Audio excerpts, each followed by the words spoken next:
Bienvenue sur Africa 24. Au sommaire de ce Morning News, la République démocratique du Congo en marche pour les élections générales de 2015 et présidentielles de 2016. La majorité milite en faveur d'un troisième mandat pour le président Joseph Kabila. Un troisième mandat permis uniquement si le projet de réforme constitutionnelle est accepté. Au Nigeria, les médecins étaient en grève depuis 2 mois alors que leurs revendications n'ont pas été satisfaites. Ils ont repris le travail face à l'épidémie d'Ebola. Ils ont préféré favoriser l'intérêt national.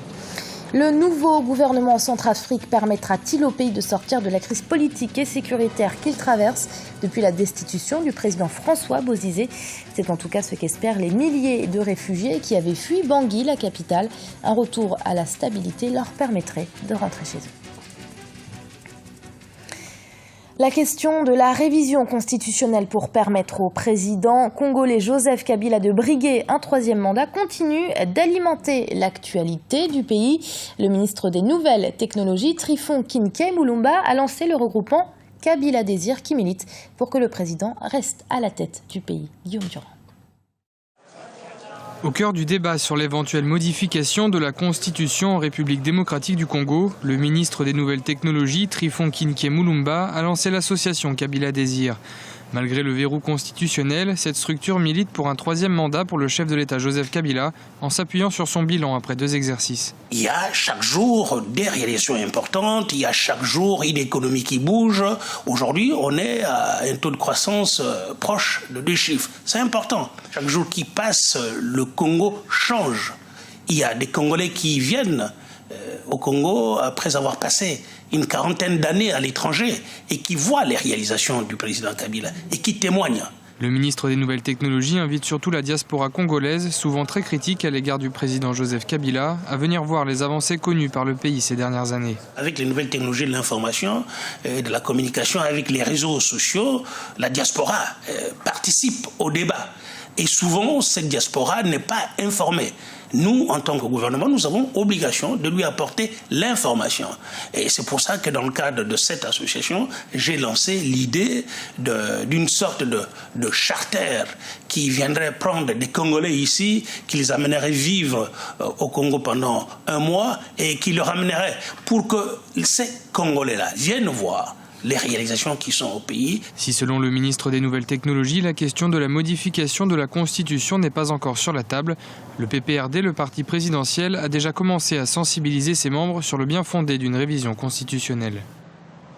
En Ouganda, après plusieurs années difficiles marquées par la sécheresse, le secteur agricole ne s'est jamais aussi bien porté.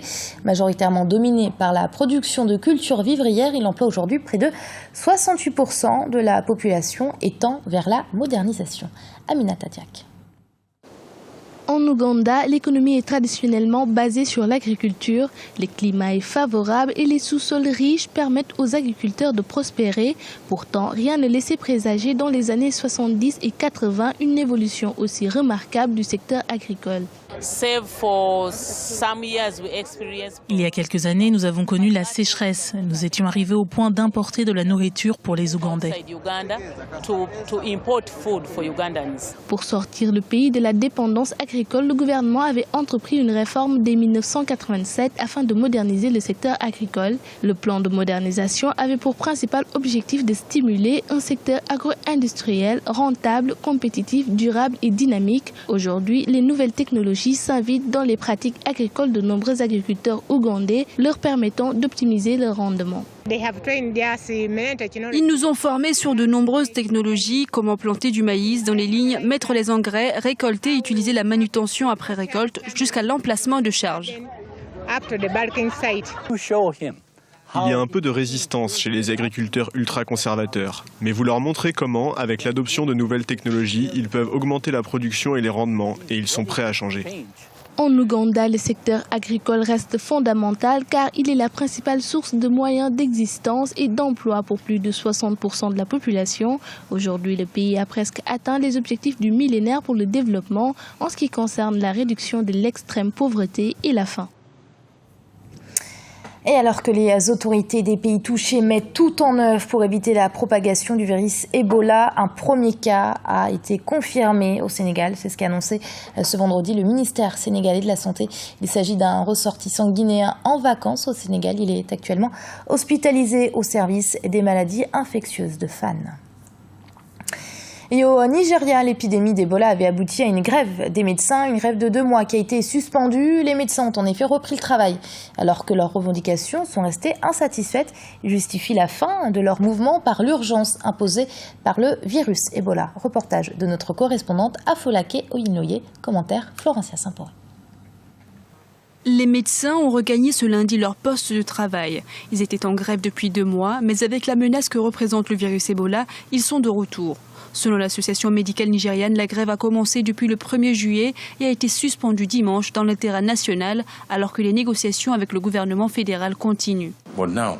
La grève est terminée, les hôpitaux ont repris. Nous sommes ici à l'hôpital national et les activités ont vraiment commencé. Les médecins sont de retour au travail, les patients viennent. C'est regrettable que pendant la grève, des vies aient été perdues. Nous avons perdu certains patients ici et là. La grève dans le secteur de la santé n'est pas agréable. Ce sont les patients indéniablement qui sont les victimes. Les grèves ont un impact négatif sur leur vie. L'association médicale nigériane réclame entre autres la réintégration immédiate et sans mesure punitive des médecins internes dont la nomination était résiliée. Une doléance que le gouvernement fédéral prend en compte. Je peux maintenant confirmer que j'ai reçu hier un message officiel, une communication à l'endroit de l'association médicale nigériane. Nous sommes encore à la recherche de solutions et très bientôt le gouvernement annoncera quelque chose. L'association médicale nigériane espère que le gouvernement fédéral sera sensible à ce geste patriotique et montrera sa bonne foi à satisfaire ses revendications. En Centrafrique, la nomination d'un gouvernement de large ouverture le 22 août dernier avait soulevé de nombreux espoirs de retour au calme. Des espoirs depuis refroidis par la décision de la Séléka de ne pas reconnaître ce gouvernement. Les nombreux réfugiés placés dans des camps sont partagés entre crainte pour leur sécurité et espoir de rentrer chez eux. Charles de Jouvenel.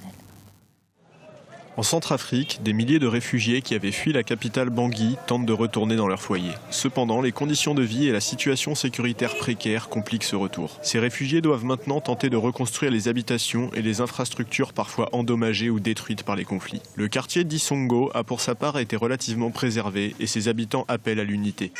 À présent, les gens commencent petit à petit à regagner le quartier. Et notre quartier, mon quartier, je voulais dire quartier Isongo, les maisons sont restées intactes. Il n'y a pas assez de destruction de maisons dans mon quartier.